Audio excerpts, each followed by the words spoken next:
यो trade union अधिकारको अवस्था भन्नाले यो आन्दोलन हो होइन, किनभने विकसित मुलुकहरूमा अमेरिका युरोपमा पनि धेरै चेन्ज भएको छ, तर यो आन्दोलन भएको हिसाबले सकिएको छैन नि त। हामी पनि 46 साल पछाडि निरन्तर रूपमा लागिरहेछौँ र त्यसैको बदौलत हिजोको नेपाली काङ्ग्रेसको सरकारले ट्रेड युनियन ऐन ल्यायो, श्रम ऐन ल्यायो 48-49 सालतिर। त्यसको बदौलत हामीले ट्रेड युनियन रजिस्ट्रेसनमा जान पायौँ। त्यसैको बदौलत आज युनियनहरू खुलेको छ। त्यो भएर चाहिँ अब यो चाहिँ आवाजविहीनहरूको आवाज हो ट्रेड युनियन भनेको, श्रमिकहरूको सङ्गठन। त्यसकारण त्यसको लागि हामी निरन्तर लागिरहेका छौँ। यो अधिकारका लागि, उनीहरूलाई सामाजिक सुरक्षामा जोड्नको लागि, मूलतः इन्फर्मल वर्कर्सहरूको लागि लागिरहेका छौँ। यो आन्दोलन प्रक्रियागत अगाडि बढिरहेकै अवस्था छ। 46 सालपछि अन्तर्राष्ट्रिय स्तरमा जस्तो विदेशको अभ्यास र नेपालमा भइरहेको जुन अभ्यास र त्यसको प्रगतिको अवस्था चाहिँ प्रगति अब सबैतिर यो आन्दोलन भएको हुनाले केही न केही प्रगति भएकै छ। अहिले इन्टरनेसनली हेर्दाखेरि 10वटा देशमा चाहिँ तपाईँलाई चाहिँ हामी जोडिएको अन्तर्राष्ट्रिय सङ्गठनले चाहिँ वर्किङ क्लास पिपुलको लागि चाहिँ अलिकति खराब पोजिसन छ भन्छ त्यसमा, होइन होइन 10वटा मुलुक, त्यसमा अहिले नेपाल गाँसिएको छैन। अब यो घटनाक्रमले कता अगाडि बढ्छ, नेपाल पनि जोड्छ कि थाहा छैन। इन्टरनेसनली बङ्गलादेशमा, टर्कीमा लगायत 10वटा देशहरूमा चाहिँ गरिखाने वर्गको लागि, श्रमिकको लागि, वर्किङ क्लास पिपुलको लागि चाहिँ यो अलिकति त्यो स्टेटको गभर्मेन्ट चाहिँ अलिकति फेमिलियर छैन भन्ने कुरा चाहिँ इन्टरनेसनली उठेको छ। तर यो जुन घटनाक्रमले अगाडि बढेको छ, यो दलीय ट्रेड युनियन खारेज भनिएको छ। अब यो कुन ढङ्गले लान खोजिया हो, अब यो प्रक्रिया अगाडि बढ्यो भने 11औँ मुलुक पनि हुनसक्छ नेपाल। जस्तो नि सत्ता ट्रेड युनियन मुभमेन्टप्रति त्यति धेरै चाहिँ उदार नभए जस्तो, अलिक वफादार नभए जस्तो तपाईँलाई त्यस्तो फिल भएको छैन? जुनसुकै सत्ता, यो मात्रै होइन, यो भएको छ होइन। हामी नेपाली ट्रेड युनियन कङ्ग्रेस, तपाईँलाई नेपाली काङ्ग्रेस सुवैची संस्था भए तापनि हिजो नेपाली काङ्ग्रेसको सरकारले इम्पावर गर्नको लागि त्यो गिर्जा प्रसादको टाइममा है फेरि होइन ऐन ल्यायो, कानुन ल्यायो, ट्रेड युनियन ऐन दर्ता गर्ने प्रक्रियाहरू, श्रम ऐनहरू ल्यायो होइन, सामाजिक सुरक्षाको कुराहरू आयो। गिर्जा प्रसादकै टाइममा 62-63 को आन्दोलनपछि बनेको सरकारमा उहाँले नै अन्तर्राष्ट्रिय मजदुर दिवसमा सार्वजनिक बिदा दिने प्रचलन सुरु गरिदिनु भयो होइन। त्यसकारण केही न केही त भएको छ जस्तो लाग्छ मलाई चाहिँ। अन्य मुलुकहरूमा त्यो हिसाबले चाहिँ उनीहरूको हामीभन्दा अलिकति माथिल्लो छ, युरोपतिर, अमेरिकातिर उनीहरूको अलिकति विकसित रूपले अगाडि बढेको छ। तथापि हामीले पनि मलाई लाग्छ 46 साल पछाडि केही न केही प्रगति उन्मुख चाहिँ भएको जस्तो लाग्छ मलाई। जस्तो अहिले अब भर्खरै नवगठित सरकारले केही सार्वजनिक सुशासनको पक्षमा काम गर्ने भनेर 100 बुँदा पनि सार्वजनिक गरेको छ होइन। सँगसँगै यो ट्रेड युनियन उनै खारेज गर्ने, संस्थाहरू खारेज गर्ने भनेर पनि घोषणा गरेको छ। निर्णय त भइसकेको छैन, के अरे घोषणा गरेको छ। यसले कस्तो सन्देश प्रभाव तपाईँलाई के लाग्छ एउटा अभियन्ता भएको नाता? यो मुद्दामा म चाहिँ असमञ्जसमा छु, कन्फ्युजनमा छु होइन। अहिले रासोपाको नयाँ सरकार बनिएको छ, 12 गते क्याबिनेट बन्यो, प्राइम मिनिस्टरले शपथ गर्नेपछि क्याबिनेट पनि बन्यो होइन। उहाँहरू रासोपाको घोषणापत्रमा पनि दलीय ट्रेड युनियन खारेज भन्नुभएको थियो। अहिले 12 गते सरकार बन्छ, 13 गतेको क्याबिनेटले चाहिँ शासकीय सुधारका लागि चाहिँ 100वटा कार्यसूची भनेर उहाँहरूले क्याबिनेटबाट पास गरेर ल्याउनु भएको छ। तर यो दलीय ट्रेड युनियन खारेज भनेको के हो, यो कन्फ्युजन छ कि कस्तो खालको के हो बुझ्नै सकिएन यो चाहिँ। त्यस कारण हाम्रो संस्था चाहिँ वेट एन्ड सीमा छौँ, हेर्दैछौँ के हो, हामी नै क्लियर छैन यो भन्न खोजिया के हो, क्लियर छैन। भोलि अदालतले, किनभने संविधानमा पनि लेखिएको छ, धारा 34 को 3 मा पनि लेखिएको छ ट्रेड युनियन खोल्न पाउँछ, श्रमिक हक अधिकार संविधान पनि लेखिएको छ। प्रचलित नियम कानुन बमोजिम चाहिँ प्रक्रिया अगाडि बढ्छ भनेको छ, त्यस मुताबिक श्रम ऐन छ, ट्रेड युनियन ऐन छ, त्यो मुताबिक हामी चलेका छौँ होइन।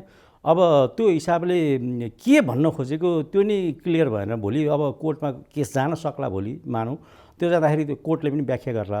अब त्यस्तो दलीय अब नेपाली ट्रेड युनियन कङ्ग्रेसकै हकमा भने त्यस्तो डाइरेक्टली एट्याच त होइन। हामी शुभेच्छुक चाहिँ हो फेरि नेपाली काङ्ग्रेसको, किनभने हिजो नेपाली काङ्ग्रेसले डेमोक्रेसीको लागि लडे हो, डेमोक्रेसीमा ट्रेड युनियन राइट्स हुन्छ भन्नेका लागि हो होइन। तर हामी तपाईँले अघि भने चाहिँ अहिले मात्रै होइन, हिजोको पनि शासन सत्ता सम्हालेका दलहरूको के थियो भन्दाखेरि उहाँहरूको पनि आफ्टर गिर्जा प्रसाद चाहिँ त्यति श्रमिकहरूप्रति चाहिँ त्यति उदार देखिएको अवस्था चाहिँ देखेनौँ हामीले होइन, देखेनौँ हामीले। त्यसका विरुद्धमा हामीले तपाईँलाई सुशासन हुनुपर्दछ, भ्रष्टाचारमुक्त समाज हुनुपर्छ, सरकार हुनुपर्छ भने 81 को फागुनमा नेपाली ट्रेड युनियन काङ्ग्रेसले प्रेस मार्फत औपचारिक रूपमा बोलेको अवस्था हो। त्यस पछाडि चाहिँ जेनजी आन्दोलन आयो, त्यही मुद्दा लिएर आयो नि त। त्यो Nepali trade union Congress clear छ कि हिजो नेपाली काङ्ग्रेस सरकारमा रहँदा पनि हामीले आफ्ना मुद्दाहरू, सुशासनका, भ्रष्टाचारमुक्त समाजका कुराहरू हामीले उठाउँदै आएको कुरा हो। हामी बोल्ने हो, बोल्छौँ हामी त्यो कुरो चाहिँ। त्यसकारण जस्तो भनौँ न अहिले नेपाली काङ्ग्रेसमा गिरिजाप्रसाद कोइराला पछाडि के हदसम्म सुशील कोइरालालाई सम्बोधन गर्नुभयो। पछिल्लो समय पनि शेरबहादुर देउवाको टाइम पनि एकजना चाहिँ श्रमिक क्षेत्रबाट चाहिँ समानुपातिकमा सांसदलाई पोलिसी लेभलमा राख्नुभयो। तर योचोटि हामीले देखेनौँ त्यो पोलिसी लेभलमा एकजना पर्नुपर्ने अवस्थामा हुनुहुन्थ्यो, 4-5 जना समानुपातिक हुनुहुन्थ्यो, एकजना पर्नुपर्ने पोजिसनमा हुनुहुन्थ्यो पूर्व अध्यक्ष हाम्रो नेपाल ट्रेड युनियन काङ्ग्रेस, उहाँ पर्न सक्नु भएन होइन। त्यस कारण हामीलाई के लाग्छ भने मोरललेस यो विद्यार्थी सङ्गठनको पृष्ठभूमिबाट आउनुभएका जो साथीहरू काङ्ग्रेसको विभिन्न पार्टीमा हुनुहुन्छ उहाँहरूको ध्येय चाहिँ त्यो विद्यार्थी सङ्गठनलाई नै बढी प्रमोट गर्ने, इम्पावर गर्ने जस्तो लाग्छ र ट्रेड युनियनहरूलाई, श्रमिकहरूलाई चाहिँ खालि आफ्नो बेनिफिटको लागि उपयोगको अवस्थामा राख्नु जस्तो लाग्छ। किन 62-63को आन्दोलनमा हामीले नै आन्दोलनलाई उठाएको होइन।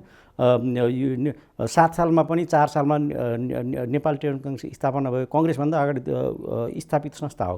त्यसैको जगमा टेकेर नेपाली काङ्ग्रेस बनायो, त्यसैको जगमा टेकेर राणा शासन थालिएको भनिसकेपछि अलिकति चाहिँ उदार हुनुपर्छ जस्तो लाग्छ। श्रमिक आन्दोलनलाई इम्पावर गर्ने, गरिखाने वर्गलाई इम्पावर गरियो भने मात्रै, सामाजिक आर्थिक रूपान्तरण गरियो भने मात्रै के हुन्छ त, मुलुक समृद्ध हुन्छ। सबै दलहरूको ध्येय त मुलुकलाई समृद्ध बनाउनै होला नि त। त्यसकारण अलिकति चाहिँ ट्रेडिसनल पार्टीहरूले पनि अलिकति श्रमिकहरूलाई इम्पावर गर्ने चाहिँ अलिकति कन्जुसाइ गरेको कि जस्तो लाग्छ मलाई चाहिँ व्यक्तिगत रूपमा। पार्टीहरूको जस्तो नेपाली काङ्ग्रेसको कुरा गरिरहनु भएको थियो, कम्युनिस्ट पार्टीहरूले को सरकार धेरैचोटि सरकार बनाएको छ। जस्तै केपी ओली भर्खरै जानुभयो, त्योभन्दा अगाडि प्रचण्ड पनि प्रधानमन्त्री बन्नुभयो, अन्य धेरै कम्युनिस्ट नेताहरू प्रधानमन्त्री बन्नुभएको छ। उहाँहरूको कार्यकालमा चाहिँ ट्रेड युनियन मुभमेन्टलाई कुन रूपमा हेरिएको थियो, तपाईँको लामो अनुभव कस्तो छ? कम्पेरिटिभली हेर्दाखेरि उहाँहरू कम्युनिस्ट पार्टीको चाहिँ अलिकति श्रमिकहरूलाई चाहिँ पोलिसी लेभलमा चाहिँ अलिकति पुर्याएको जस्तो देख्छौँ, तुलनात्मक रूपमा काङ्ग्रेसभन्दा देख्छौँ होइन।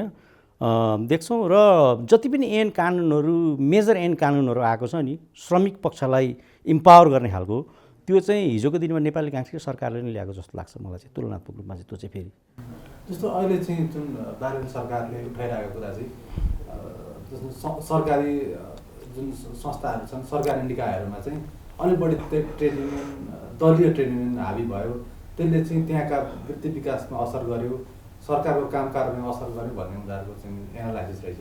यसलाई कसरी लिनु भएको? यो चाहिँ यस्तो लाग्छ मलाई, केही समस्या छ, केही व्यथिति छ भने संवादद्वारा त्यसलाई हल गर्नुपर्छ। एक्कासी खारेज भन्दै गर्दा खारेज त कसरी हुन्छ जस्तो लाग्छ मलाई, किनभने प्रचलित ऐन कानुन नियम बमोजिम दर्ता पनि भएको छ होइन। र इन्टरनेसनल विभिन्न कन्भेन्सनहरू, आइएलओको मेम्बर नेपाल पनि भएको हिसाबले नेपालले अहिलेसम्म सबै कन्भेन्सनहरूमा चाहिँ अनुमोदनमा सहमति जनाएको अवस्था छ होइन। र 11वटा कन्भेन्सन त तपाईँलाई नेपाल गभर्मेन्टले हाउस मार्फत पास पनि गरिसकेको अवस्था छ होइन, विभिन्न कन्भेन्सनहरू। त्यसकारण यो ऐन नियम कानुन त्यो अनुसार हो, तर दर्ता भएर प्रक्रिया अगाडि बढेको हो। तर केही समस्याहरू छन् भने बसेर संवादद्वारा त्यसलाई चाहिँ निरूपण गर्नुपर्छ। मैले हेरेँ निजामित ऐनमा पनि हेरेँ, त्यहाँ पनि ट्रेड युनियन खोल्न पाउने अधिकार छ। अब उहाँहरूले त्यो शासकीय स्वरूपको 101 कार्यसूचीमा चाहिँ 101वटा कार्यसूचीमा चाहिँ तपाईँलाई चाहिँ सार्वजनिक प्रशासन भन्नुभयो, शिक्षक, प्राध्यापक के भन्नुभयो, तल चाहिँ ल्याएर फेरि निजामती कर्मचारी ऐनलाई चाहिँ 45(3) विरुद्ध तर्जुमा गरिनेछ भन्नुभएको छ। फेरि त्यसले त शिक्षकलाई छुँदैन, शिक्षक ऐनले छुने होला। शिक्षक साथीहरू भनिदिन्छ 28 सालदेखि हाम्रो पुरानो शिक्षक ऐनलाई चाहिँ परिमार्जन गरिदिनु भने त्यत्रो आन्दोलन गर्नु 29-30 दिनसम्म होइन। त्यसलाई पनि खासैमा हिजोको दिनमा चाहिँ जेनजी आन्दोलनभन्दा अगाडि भएको सरकारले खासै सम्बोधन गर्न सकेन। 29 दिन सडकमा साथीहरू बसिनु होइन। त्यही हामी सामाजिक संवादमा विश्वास गर्छौँ। केही समस्या छ भने संवादद्वारा हल गर्नुपर्छ भन्ने लाग्छ। अब केही समस्याहरू छन् भने मैले अघि पनि भने त्यसलाई चाहिँ संवादद्वारा नै निरूपण गर्नुपर्छ भन्ने लाग्छ मलाई। जस्तो इनकेस यो दलीय ट्रेड युनियन जुन भनिरहेछन् यो खारेजी नै गर्ने सरकारले निर्णय गर्यो भने ट्रेड युनियन काङ्ग्रेस के गर्छ? मलाई त त्यति सहज, मैले अघि नै भनेपछि म कन्फ्युजनमा छु। भन्न खोजेको के हो यो क्लियरै मैले बुझेको छैन मैले चाहिँ। यो दलीय ट्रेड युनियन खारेज, दलीय भन्नाले कस्तो त, दलीय भन्ने कुरा दलीयमा एट्याच हुने नहुने भएर संविधानले नि बोल्दैन, श्रम कानुनले नि बोल्दैन होइन। अब उहाँहरूले कुन किसिमले व्याख्या गर्नुभएको त्यो नै क्लियर भएन होइन। अब यो जुन बहसमा यो मुद्दा आएको छ, मलाई लाग्छ ट्रेड युनियनका साथीहरूले चाहिँ प्रोफेसनल हिसाबले काम गर भन्ने सन्देश जस्तो लाग्छ मलाई। त्यो चाहिँ मैले पोजिटिभै लिन्छु। फेरि प्रोफेसनल हिसाबले काम गर्नुपर्छ। जो पोलिटिक्समा लाग्ने, पोलिटिक्समा कुनै पार्टीसँग एट्याच भएर जाँदा त भयो, तर मलाई लाग्दैन सबै दलसँग एट्याच भएका छन् जस्तो लाग्दैन होइन। र जुन मुद्दा उठेको छ प्रोफेसनल हिसाबले काम गर्नुपर्छ पेसागत सङ्गठनले भन्ने कुरा, त्यसलाई पोजिटिभै लिनुपर्छ जस्तो लाग्छ मलाई चाहिँ। अहिले जुन प्रतिनिधि सभाको निर्वाचन भयो, यसमा चाहिँ जति पनि निर्वाचित भएर आउनु भएको छ समानुपातिक प्रत्यक्षतर्फ पनि, त्यसमा चाहिँ श्रम अधिकारका लागि लडिरहेका कोही व्यक्तिहरू त्यसमा पर्नु भयो भएन, तपाईँहरूको लबिङले त्यहाँ काम गर्यो गरेन, के छ अवस्था? त्यो त मैले अघि भने नेपाल टेबल कङ्ग्रेसको राष्ट्रिय अध्यक्ष पनि दावेदार हुनुहुन्थ्यो यो काठमाडौँको 10 नम्बर क्षेत्रमा थानकोट एरियाबाट, होइन? उहाँलाई एउटा टिकट दिएको एउटा सन्देश जान्थ्यो देशभरि, होइन? अब उहाँलाई टिकट दिन सक्नु भएन, उहाँहरूले विविध कारणहरू उहाँको समानुपातिकमा राखेको थियो। मैले कङ्ग्रेस पार्टीमा भन्दै समानुपातिकमा राखेको थियो, एकजना पर्ने त्यो सिस्टमले नि पर्नु पर्थ्यो, पर्न सक्नु भएन, के कारणले पर्न सक्नु भएन, होइन? त्यसकारण इन्टरभेन गर्ने गरेर पुलिसले हाम्रो लडाइँ अहिले भनेको टेबल के हो भने ऐन कानुन नियम सबै बन्यो, तर पोलिसी लेभलमा चाहिँ हामीले 10% चाहिँ छुट्याइदियो पोलिसी लेभलमा राज्यले भन्दाखेरि त्यो नगरेको अवस्था छ। त्यसकारण पोलिसी लेभलमा अहिले मलाई लाग्दैन खासै श्रमिक पक्षबाट चाहिँ कोही पनि यो अहिले हाउसमा 275 जनामा कोही पर्नुभएको छ भन्ने मलाई लाग्दैन संस्थागत हिसाबले। अहिले तत्कालै गर्नुपर्ने ऐन कानुन संशोधन अथवा परिमार्जन अथवा बन्नुपर्ने नयाँ कानुनहरू, यो नयाँ चाहिँ प्रतिनिधि सभाले त्यस्तो कुनै कानुनहरू छन् तत्काल गर्नुपर्ने, सम्बोधन गर्नुपर्ने, तपाईँहरू जो लबिङ गर्ने एउटा आवाज उठाइरहनु भएको छ? होइन, तपाईँलाई श्रम ऐन 46 साल पछाडि बनेको श्रम ऐन 2074मा तपाईँलाई परिमार्जित भयो। अहिले जेनजी आन्दोलन अगाडि त्यो पाइपलाइनमा थियो, तपाईँलाई अब समयानुकूल परिमार्जन गर्ने भन्ने कुरो होइन। अब त्यसमा डायलगहरू पनि भइरहेको थियो, एउटा श्रम मन्त्रालयमा कमिटी पनि बनाएको थियो, छलफल बहसहरू भइरहेको थियो, हामीले फिडब्याकहरू पनि दिइरहेको थियौँ।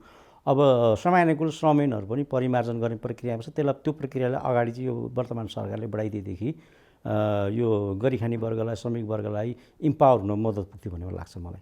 त्यसमा चाहिँ के जस्तो के विषयहरू समेटिनु पर्ने देखिन्छ, त्यो जुन तपाईँहरूले उठाउनु भएको कुराहरू चाहिँ? होइन, के समस्याहरू चाहिँ छ नभएको होइन। जस्तो ट्रेन ऐनले क्लियर के भनेको छ भने तपाईँलाई 3 प्रकृतिको ट्रेन दर्ता गर्न पाउने भन्छ। एउटा प्रतिष्ठान स्तरको, एउटा 5000मा दर्ता गर्ने, एउटा 10वटा सङ्घ बनाउने महासङ्घ बन्ने भनेको छ, होइन? प्रतिष्ठान स्तरको चाहिँ रजिस्ट्रेसन गर्दाखेरि चाहिँ तपाईँलाई भएको प्रतिष्ठानमा काम गर्नेको श्रमिकको 25 जनाले चाहिँ सम्झौता गरे पनि प्रतिष्ठान स्तरको दर्ता हुन्छ भनेको छ, होइन? तर एउटै कर्मचारीले, एउटै श्रमिकले चाहिँ 4तिर 5तिर सिग्नेचर गरिदिन्छ क्या तपाईँलाई। अब हुँदाखेरि 100 जना काम गर्ने ठाउँमा 4 हुनुपर्ने सिस्टमले त्यो 6-7वटा नि भइदिन्छ। त्यो खालको विकृतिहरू पनि छ, त्यस्ता कुराहरू पनि समायोजन गर्नु पर्यो, होइन? जस्तो इन्फर्मल वर्कर्सलाई तपाईँलाई सामाजिक सुरक्षा दिनुपर्छ भन्ने हिसाबले 2054 सालमा नेपाल टेबल कङ्ग्रेसले नै पार्लियामेन्टमा गैर सरकारी विधेयकको रूपमा बिल दर्ता गरेको। त्यसको बदौलत तपाईँलाई यो 74-75मा ऐन र नियमावली आयो, तर त्यो अझै गिटी कुट्ने वर्गको लागि, यातायातमा काम गर्ने चालक परिचालकको लागि, कपाल काट्नेहरूको लागि, गलैँचामा तान बुन्नेका लागि चाहिँ त्यो अझै ठाउँमा पुग्न सकेको छैन। त्यस्ता कुराहरूलाई पनि कसरी कडिकडाउको साथ गर्ने होला, होइन? र तपाईँलाई यो श्रम क्षेत्रलाई इम्पावर गर्नको लागि श्रम मन्त्रालयलाई कसरी इम्पावर गर्ने, सामान्य म्यान पावरहरू पनि कम छ, मिनिस्ट्रीको बजेट एलोकेसन पनि कम हुन्छ, होइन?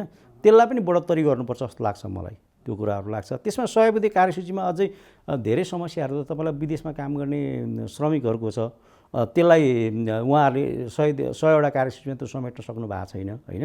जस्तो भोटिङ राइट्सको सवालमा हामीले यो फागुन 21को चुनाव अगाडि नेपाल टेबल कङ्ग्रेसको पहिलेदेखिको मुद्दा थियो, यिनीहरूलाई चाहिँ भोटिङ राइट्स दिनुपर्छ वर्क प्लेसमा। गल्फ कन्ट्रीले काम गर्ने तीबाट किन नगर्ने, रोल्पाको मान्छे आएर गएर मोरङमा काम गर्छ, उसले तीबाट भोट हाल्न किन नपाउने भन्ने मुद्दा थियो। हामी गयौँ, डेलिगेसन गयौँ, तर अहिले प्रचलित संविधान, ऐन कानुन, नियम निर्वाचनको कानुनहरूले चाहिँ त्यो अलिकति अप्ठ्यारो छ भन्नुभयो हाम्रो कार्यवाहक निर्वाचन आयुक्तले। त्यो कुराहरू पनि परिमार्जन गरेर ती वर्कर्सहरूलाई पनि चाहिँ भोटिङ राइट्सको कुराहरू चाहिँ सम्बोधन गर्नुपर्छ भन्ने लाग्छ मलाई। जस्तो अहिले मध्यपूर्वमा अलिक बढी समस्या, त्यहाँ धेरै श्रमिकहरू समस्यामा परेको देखिन्छ, त्यहाँ चाहिँ निरन्तर युद्ध चलिरहेछ। त्यसले चाहिँ त्यसको त्यो जुन असर छ त्यसलाई अहिलेको नयाँ सरकारले पनि सम्बोधन गर्छ जस्तो तपाईँलाई लाग्छ? त्यो उनीहरूको कार्यविधिमा, उनीहरूको त्यो जुन सहयोगदामा त्यस्तो केही पनि देखिएको छैन। 2-3वटा क्याबिनेट बसिसक्यो, त्यो पनि उहाँहरूले सम्बोधन गरेर देखिँदैन। तपाईँलाई के लाग्छ यो सरकारप्रति, त्यो मध्यपूर्वका श्रमिकहरू जो छन् उनीहरूको पक्षमा यो सरकार कतिको उत्तरदायी होला? अब यो सन्दर्भमा चाहिँ नेपाल टेबल कङ्ग्रेस तपाईँलाई हिजो कोभिडको समयमा पनि केपी ओलीको सरकार थियो, हामीले त्यतिखेर पनि बोल्यौँ। कोभिडबाट पीडित भएका साथीहरूलाई घर फर्काउने कुराहरू सहजीकरण गर्नुहोस् भनेर भन्यौँ, बेला बेलामा बोल्दै आएको। र यो मुद्दा मध्यपूर्वमा जब लडाइँ सुरु भयो तपाईँलाई हामीले लडाइँ सुरु भएको 2-3 दिन पछाडि नै नेपाल ट्रेड युनियन काउन्सिलले संस्थाको धारणा क्लियर गरेर उनीहरूलाई आफ्नो एम्बेसी मार्फत चाहिँ नेपाल सरकारको एम्बेसी मार्फत चाहिँ उनीहरूलाई सुरक्षित स्थानमा बस्ने व्यवस्थापन गर्ने त्यहाँको जो ओनर छ रोजगारदाता छ उनीहरू मार्फत चाहिँ एम्बेसी मार्फत चाहिँ पहल गर्ने त्यो सरकारलाई भनेर भन्यौँ र कोही फर्किन चाहन्छन् उनीहरूलाई सहजीकरण गरेर फर्काउ भने नेपाल ट्रेड युनियन काउन्सिलले बोलिआएको अवस्था हो र अब यसलाई मलाई लाग्छ 100 बुँदे कार्यसूचीमा किन परेन त्यो मलाई थाहा छैन त्यो कुरो अब उहाँहरूले बुझ्ने कुरा हो त्यो कुरो तर यसको लागि जुनहरू उहाँहरूको काम गराएको स्पिड चाहिँ नबोले तापनि यसलाई चाहिँ सम्बोधन गर्नुपर्दछ र गर्नुहुन्छ भन्ने अपेक्षा राख्दछु म अन्तिममा के छ अझै भन्नु न सरकारप्रति चाहिँ त 5 वर्ष लामो यो स्थायी सरकार बन्छ भन्ने हामीले अपेक्षा पनि गरौँ के छ यो बिचमा सम्बोधनै गर्नुपर्ने तत्कालै अगाडि बढाइहाल्नुपर्ने यस्ता मुद्दाहरू हामी अपेक्षा गर्छौँ यो पटक पटक पछिल्लो अवस्थामा हामीले 1-1 सालमा चेन्ज हुने 6 महिनामा चेन्ज हुने अवस्थालाई चिरेर चाहिँ जुन हिसाबले चाहिँ राष्ट्रपालले करिब 2/3 बहुमत ल्याएको छ र यो 5 वर्ष चल्नुपर्छ भन्ने मान्यता छौँ स्थिर सरकार हुनुपर्छ र श्रमिकका गरिखाने मैले अघि गरिखाने वर्गलाई समृद्ध नगरिकन मुलुक समृद्ध हुँदैन त्यसकारण हामी संस्थाहरू ट्रेड युनियन कङ्ग्रेसहरू तपाईलाई सोसियल डायलग मार्फत चाहिँ यो समस्याहरूलाई निरूपण गर्न हामी तयार नै छौँ सरकारले संवाद मार्फत चाहिँ प्रक्रिया अगाडि बढाउनुपर्छ किनभने उहाँहरूको सांसदहरूको अभिमुखीकरण कार्यक्रममा नै राष्ट्रपतिका पार्टी सभापतिले भनिसक्नु भएको छ कि हामी यो संविधानप्रति प्रतिबद्ध छौँ लोकतन्त्रप्रति प्रतिबद्ध छौँ भनिसके पछाडि यो ट्रेड युनियनलाई जुन हिसाबले 100 बुँदे कार्यसूचीको दलीय ट्रेड युनियन खारेज भन्नुभएको छ त्यसलाई त्यो उहाँको सम्बोधनले खारेज गरे जस्तो लाग्छ तथापि मैले भने केही समस्याहरू छन् भने बसेर त्यसलाई समस्या समाधान गर्नुपर्छ भनेर लाग्छ र 5 वर्ष चलोस् उहाँहरूलाई शुभकामना पनि दिन चाहन्छु र संवाद मार्फत समस्याहरू छन् भने त्यसलाई हल गर्नुपर्छ भन्ने मलाई लाग्छ हस्